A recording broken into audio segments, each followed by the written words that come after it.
Assalomu alaykum azizlar, kanalimizga xush kelibsizlar. Bugun biz sizlar bilan skоворodkada uy sharoitida juda ham yumshoq hamda mayib chiqadigan mazali tort tayyorlaymiz. Ko'rinishi ham juda ham chiroyli chiqadi. Qani boshladik. Birinchi navbatda 200 gram un, 50 gram kakao, 1 choy qoshiq soda solib, elakdan yaxshilab o'tkazib olamiz.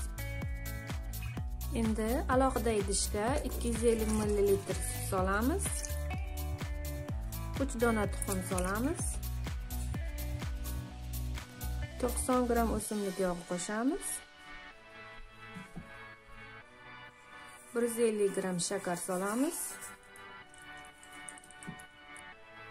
1 choy qoshiq vanilin solib, venchiq yordamida yaxshilab aralashtiramiz.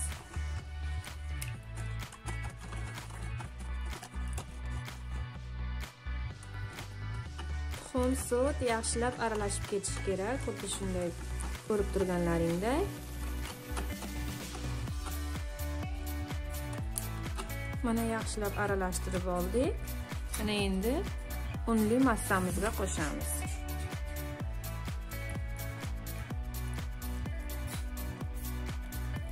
Mana solib oldik. Ana endi yaxshilab aralashtiramiz.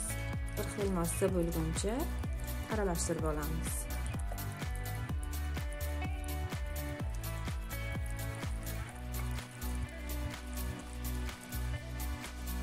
Mana yaxshilab aralashtirib oldik. Ko'rib turganlaringdek mana shunday suyuq holatda bo'ladi. Mana endi 1 choy qoshiq uksus solamiz 10%. Agar sizlarning uksuzinglarning foizi baland bo'lsa, suv qo'shib aralashtirsanglar ham bo'ladi. Yana bir bor yaxshilab aralashtirib olamiz. Tayyor xamirimizni mana shunday 3 ta idishga teng qilib bo'lib olamiz. Har bitta korjimizni pishirishdan oldin skоворodkamizni yaxshilab yog'lab olamiz. Yog'lab olib, birinchi xamirimizni solamiz. Mana endi qopqog'ini yopib 8-9 daqiqa davomida past olovda pishirib olamiz. Mana korjimiz pishib chiqdi. Mana shunday yumshoqqina bo'ladi. Mana endi ko'chirib olamiz. Mana tovoqdan mana shunday yumshoq holatda ko'chadi. Ikkinchi korjimizni pishiramiz. Mana ikkinchi korjimizni ham pishirib oldik.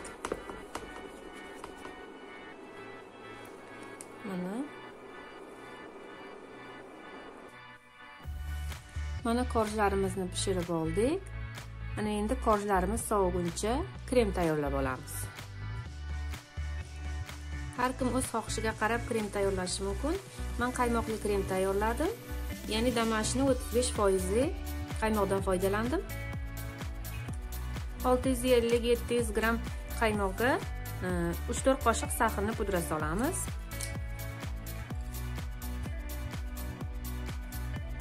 1 choy qoshiq kakao solib, venchil bilan avval aralashtirib olamiz. Keyin mikser bilan yaxshilab ko'pirtirib olamiz.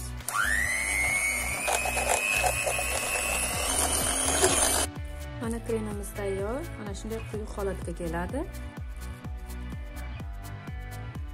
Mana endi korjlarimizni sut bilan propitka qilib olamiz. Korjlarning ustini yupqa qilib kesib tashladim. Kremlarni yaxshi shimishi uchun. Sut bilan propitka qilinganda yana ham mazali va yumshoq bo'lib chiqadi tortimiz. Mana endi kremimizni bo'lib olib, hammasini orasiga krem surib chiqamiz.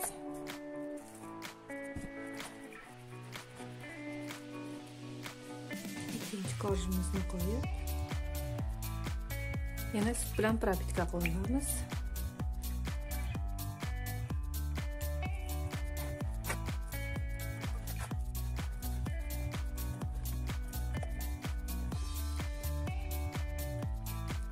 Chetlarini ham yaxshilab kremlab olamiz. Mana korjlarimizni kremlab oldik. Ana endi tortimizni bezatamiz. 100 gram shokoladga 120 ml sut qo'yib, past olovda eritib olamiz.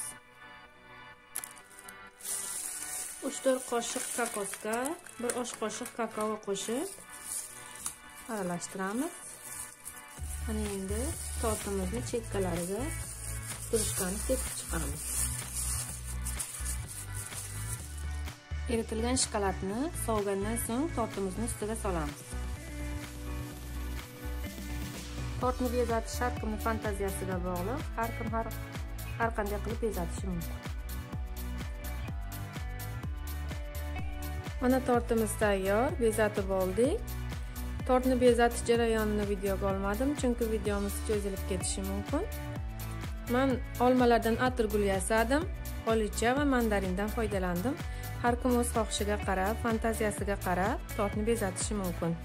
Ana endi 5-6 soatga xolodilnikka tindirib qo'yamiz. Mana tortimiz tayyor, yumshoqqina. Ana endi kesib ko'ramiz.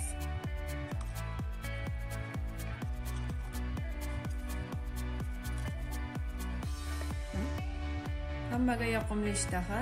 Videomiz yoqsa kanalimizga obuna bo'ling va like bosishni unutmang. Keyingi videolarimda ko'rishguncha